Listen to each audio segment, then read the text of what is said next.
ஆண்டவரும் இரட்சகருமாகிய இயேசு கிறிஸ்துவின் இனிய நாமத்தில் அன்பின் வாழ்த்துக்கள். மறுபடியுமாக தேவனுடைய கிருபையினாலே இந்த காலை தியானத்தை ஆரம்பிக்கும்படியான ஒரு கிருபையை கர்த்தர் கொடுத்திருக்கிறார். தொடர்ச்சியாக வெளிவருவதற்காக தயவாய் நீங்கள் ஜெபிக்கும்படியாக உங்கள் என்போடு கேட்டுக்கொள்கிறேன்.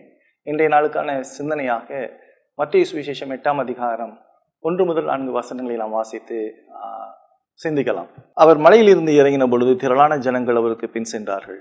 அப்பொழுது குஷ்டரோகி ஒருவன் வந்து அவரை பணிந்து, ஆண்டவரே, உமக்கு சித்தமானால் என்னை சுத்தமாக்க உம்மால் ஆகும் என்றான்.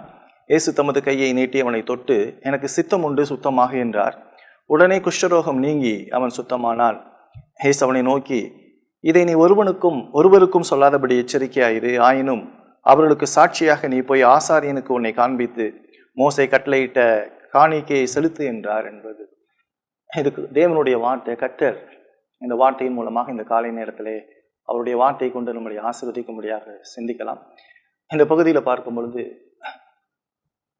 இயேசு கிறிஸ்துவினுடைய அதிகாரத்தை குறித்து நாம் பார்க்கலாம். மிக குறிப்பாக இயேசு கிறிஸ்து எல்லா வியாதிகளின் மேலும் அதிகாரம் உள்ளவர்.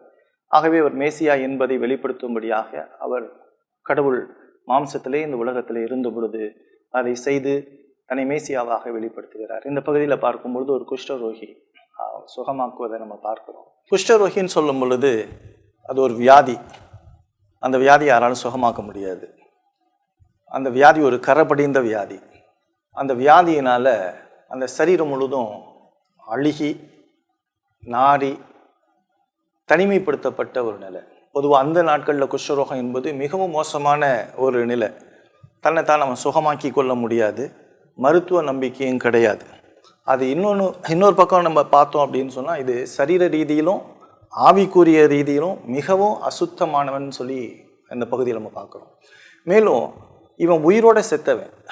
ஏன்னா அந்த குஷ்டரோகி என்ன செய்யணும் அப்படின்னு சொன்னால், ஊருக்கு வெளியில் இருக்கணும், கருப்பு உடை அணிஞ்சிருக்கணும். ஊருக்குள்ளே வர்றப்ப நான் அசுத்தன் அசுத்தன் அசுத்தன் சொல்லி கத்திக்கிட்டே வரணும். இப்படிப்பட்ட ஒரு மரித்த நிலையில் காணப்பட்ட ஒரு மனுஷன்.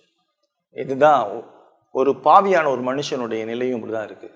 இன்றைக்கி ரட்சிக்கப்படாத ஒவ்வொரு மனிதனும் பாவத்தில் உயிரோடு இருந்தும் செத்தவனாக இருக்கிறான்.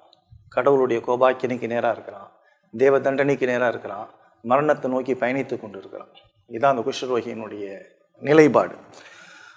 அது மாத்திரம் இல்லை, இந்த குஷ்டரோகியை குறித்து நம்ம பார்க்கும் பொழுது சமூகத்திலேருந்து புறக்கணிக்கப்பட்டவன், ஊருக்கு புறம்பாக இருக்கிறான். இவன் ரொம்ப முக்கியமாக அவன் தன்னைத்தானே சுகமாக்கி கொள்ள முடியாது. இது ஒரு 2 விஷயத்தை சொல்லுது. ஒன்று, மனிதனுடைய பூரணமான வீழ்ச்சி. அடுத்தது, அந்த மனுஷன் தன்னைத்தான் காப்பாற்றி கொள்ள முடியாது. இந்த மனிதன் தான் இயேசு கிறிஸ்து சுகமாக்குறார்.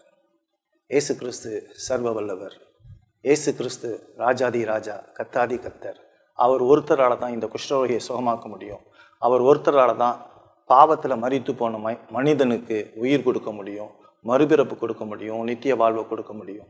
ஒன்றான மீதியுமாகி உண்மையும் நீர் அனுப்பினவராகிய இயேசு கிறிஸ்துவை அறிவதே நித்திய ஜீவன் சொல்லி நம்ம பார்க்குறோம். வேதம் சொல்லுது, அவராலே அன்றி வேறு ஒருவராலும் ரட்சிப்பு இல்லை என்பதை பார்க்குறோம். பாவத்தில் மரித்திருக்கிற நீங்களும் ஒவ்வொருவரும் இயேசு கிறிஸ்துவின் இடத்துல வரணும். உங்கள் நிலையை உணருங்க. நீங்கள் அந்த குஷ்டரோகி மாதிரி தான் இருக்கீங்க. உங்களால் காப்பாற்றி கொள்ள முடியாது. மரித்தா அடுத்த நிமிஷம் நரகம் தான். அதிலேருந்து காப்பாற்றுவதற்கு வல்லமையுள்ள தேவன் ஆண்டவராகிய இயேசு கிறிஸ்துவை தவிர வேறு வழி இல்லை. இயேசுவின் இடத்துல வாங்க, அவரை பற்றி கொள்ளுங்க, அவரை விசுவாசிங்க. கர்த்தர் உங்களை ஆசீர்வதிப்பார்.